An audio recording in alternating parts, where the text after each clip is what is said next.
So my first impression of Sian Ka'an is just that it's overwhelmingly gorgeous. You've got so many different shades of water. Water is prevalent everywhere, and it's contrasting with this lush tropical green jungle.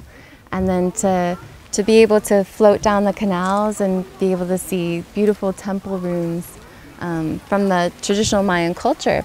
And then to learn that the Mayan culture has been preserved and the language is implemented, that many of the local people are working together to help preserve their water, preserve their ecosystems, and that there's awareness in this area to protect reefs, to protect jungles, to protect forests, and that the movement is growing and expanding.